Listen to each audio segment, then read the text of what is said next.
Selamat pagi anak Miss Puji semua. Semoga kalian semua dalam keadaan sehat ya nak. Hari ini pembelajaran kita adalah PPKN mengenai hak dan kewajiban masyarakat terhadap sumber air. Berikut ini adalah materi pelajarannya. Setelah menonton video pembelajaran, tugas kalian adalah merangkum isi dari materi pelajaran tersebut.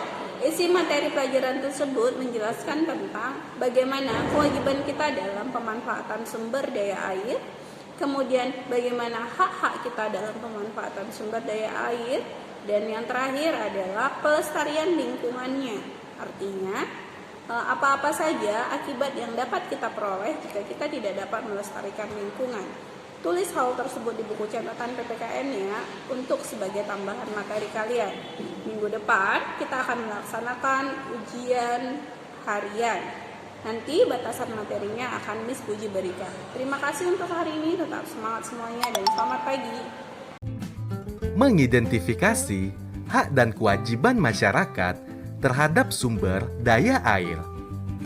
Banyak kegiatan yang menggunakan air, misalnya mencuci, mandi, mengepel, dan minum.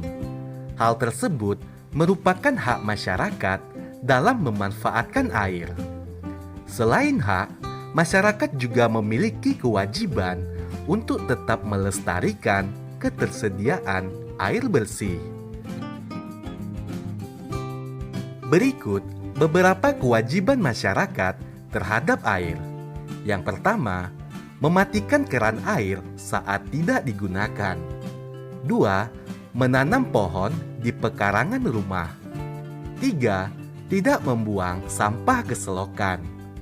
4.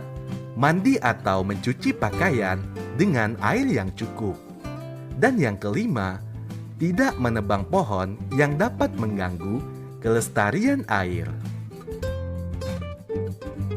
Pelaksanaan hak dan kewajiban terhadap air harus dilakukan secara seimbang agar sumber daya air tetap terjaga kelestariannya.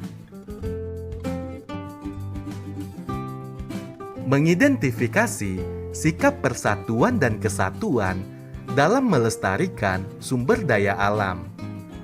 Melestarikan sumber daya alam merupakan kewajiban seluruh anggota masyarakat.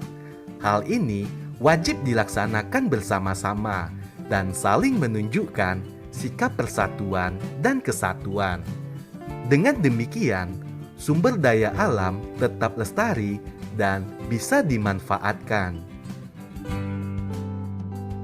Berikut beberapa contoh sikap persatuan dan kesatuan dalam melestarikan sumber daya alam. Yang pertama, kerja bakti membersihkan selokan yang penuh dengan sampah. 2. Bergotong royong membersihkan sungai dari sampah. 3. Bergotong royong membangun sarana kebersihan. Dan yang keempat, menanam bibit pohon di sekitar taman. Mengidentifikasi usaha-usaha pelestarian sumber daya alam. Berikut adalah usaha-usaha pelestarian sumber daya alam. Pertama, mendaur ulang botol plastik bekas untuk dijadikan pot tanaman. 2. Menggunakan energi alternatif seperti cahaya matahari untuk pembangkit listrik. 3. Menangkap ikan dengan jaring tradisional. Dan yang keempat, menanam kembali atau reboisasi lahan-lahan yang telah gundul. Berikut beberapa kerusakan hutan akibat tidak melaksanakan kewajiban. Yang pertama, hutan berubah menjadi lahan terbuka yang kering dan tandus. 2. Tanah menjadi gundul dan tandus. 3. Daerah di sekitar hutan mengalami kekeringan di musim kemarau dan banjir di musim penghujan. 4. Udara menjadi panas karena kurangnya ketersediaan oksigen. Dan yang kelima, hewan-hewan di hutan akan kehilangan tempat tinggalnya. menjelaskan akibat tidak melaksanakan kewajiban.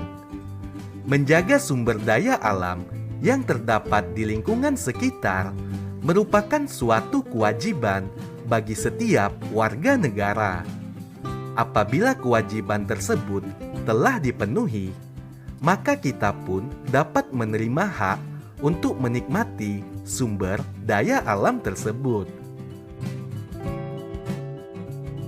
Namun, apabila kita tidak melaksanakan kewajiban melestarikan sumber daya alam, maka hak pun tidak akan bisa kita dapatkan.